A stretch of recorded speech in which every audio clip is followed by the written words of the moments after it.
Why did Ohtani plan to be lucky? Can luck be planned? That's exactly what Shohei Ohtani tried to do. In high school, he created a handwritten chart not to improve his batting, but to improve his luck. It wasn't superstition. It was a system. He believed that good fortune isn't random. In Japan, many people think the same way. Luck isn't just something you wait for. It's something you grow, like a plant. You water it with effort, kindness, and discipline. Ohtani wrote things like pick up trash, say thank you, read books, and greet people. These sound simple, but to him, they were serious training. While others chased talent, Ohtani trained his mindset. So let me ask, in your country, do people believe luck can be designed? Or is this uniquely Japanese? The chart that changed everything. What can a single sheet of paper do? For Shohei Ohtani, it changed his life. He created a Mandala Chart, a 9x9 grid with one big goal in the center. His goal? To be the number 1 draft pick by 8 teams. Around that, he wrote 8 key skills he needed to achieve it. Then, around each skill, 8 more specific actions. In total 64 steps. From strength training to mental focus, from attitude to manners. Every detail was planned with intention. Not just what to do, but how to live. This wasn't a dream. It was a blueprint. Ohtani didn't leave success to chance. He reverse engineered his future with clarity, strategy, and heart. All starting from one square, in the center of a simple grid. What is a Mandala chart? It looks simply a grid of 81 small squares. But the Mandala chart carries deep meaning. Its roots go back to Buddhist. Mandala sacred images used for meditation and focus. In the center, you place your main goal. Around it, 8 core values or actions. Then around each of those, 8 more specific steps. This creates balance, symmetry, and structure. It's not just a to-do list. It's a map for your inner world. It helps you see how every small effort connects to your larger purpose. Japanese people often see growth as a circle, not a straight line. That's why this chart resonates deeply in Japan. It reflects a philosophy of harmony, wholeness, and slow refinement. For Ohtani, it wasn't just a plan, it was a mirror of who he wanted to become. Why luck is a skill in Japan? In many Western cultures, luck is seen as random. It just happens or it doesn't. But in Japan, luck is something you build. It's not magical, it's behavioral.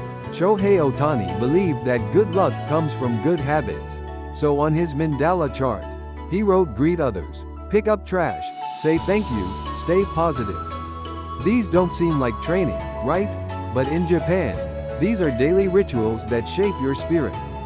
They keep your heart clean, your mind sharp, your path open.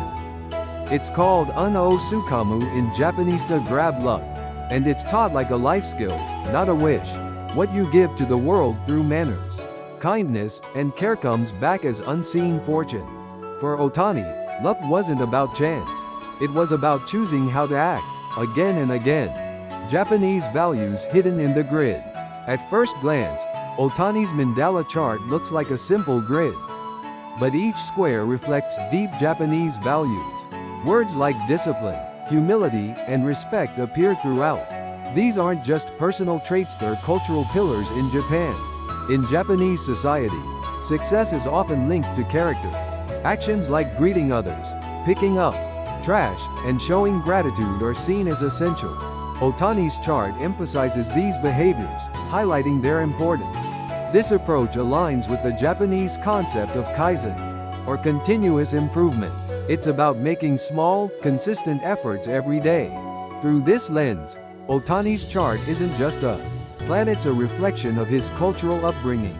It shows how personal goals and societal values intertwine in Japan. For Ohtani, achieving greatness meant embodying these principles daily. His chart serves as a testament to the power of aligning personal ambition with cultural values, discipline as a spiritual practice. In many cultures, repetition feels boring. But in Japan, repetition can be sacred. Think of calligraphy, martial arts, or tea ceremony. The same action is repeated again and again with total focus. Why? Because perfection is not the goal. Presence is. This mindset is deeply spiritual. It turns daily effort into a form of meditation. Shohei Ohtani trained with this same spirit. Swing after swing, pitch after pitch, quietly refining. It wasn't about winning quickly, it was about becoming better slowly. This approach is rooted in Buddhism, where practice is not a means to an end, but the path itself. So let me ask, in your culture, is discipline just a routine? Or could it be a spiritual journey? Mandala as mental map, East versus West. How do you organize your thoughts? In the West, many people think in straight lines, step by step, beginning to end. But in Japan, thinking often moves in circles. Balance, harmony, and flow are key. The Mandala chart reflects this. It starts from the center, then expands outward in all directions. It's not about checking boxes, it's about connecting ideas. Each small square is linked to the whole. This circular structure mirrors how Japanese people often view life. As a web, not a ladder. Everything is connected. Your actions affect your mindset. Your mindset affects your future. For Ohtani, this chart wasn't just a plan. It was a way to align his goals, values, and actions into one complete system. A mental map with deep cultural roots. What this says about Japanese success. In many parts of the world, success means winning fast. The bigger, the faster, the louder, the better. But in Japan, success often looks quiet. It's about preparation, not just results. It's about effort, not just talent. Shohei Ohtani's Mandala chart shows this clearly. He didn't just aim for greatness. He designed the mindset and behavior that would lead him there. He didn't say, I want to be a star. He said, I want to greet others, read books, train my body, be grateful. These sound small, but together, they form the foundation of a great life. In Japan, true success is not about rising above others. It's about rising above your old self. That's why even the smallest acts matter. Because success is not only a goal, it's a way of living. Can you design your destiny? Can a teenager design his own destiny with a pen and a chart? Shohei Ohtani did exactly that. He didn't wait for luck or talent to carry him. He wrote down what he needed to become the person he dreamed of. And then, he followed it step by step, day by day. His Mandala chart wasn't about control. It was about clarity, seeing every part of his goal, and every path to get there. It gave him focus when things got hard, and it reminded him growth is a choice. You don't need to predict the future, you need to prepare for it. You don't need to hope for success, you need to build a system for it. That's what Ohtani did. He didn't just wish for the future. He designed it with intention, structure, and a calm heart. From Mandala to major leagues. Imagine this: a high school student in Japan, quietly filling out a 9x9 chart. Not for schoolwork, but for his future. That boy was Shohei Ohtani. And today, he stands at the top of the baseball world. MVP, legend, global icon. But it didn't start with fame. It started with values, with habits, with mindset. His Mandala chart was not a magic spell. It was a tool for living with purpose. And that purpose carried him from the classroom to the major leagues. From a quiet page to the loudest stadiums in the world.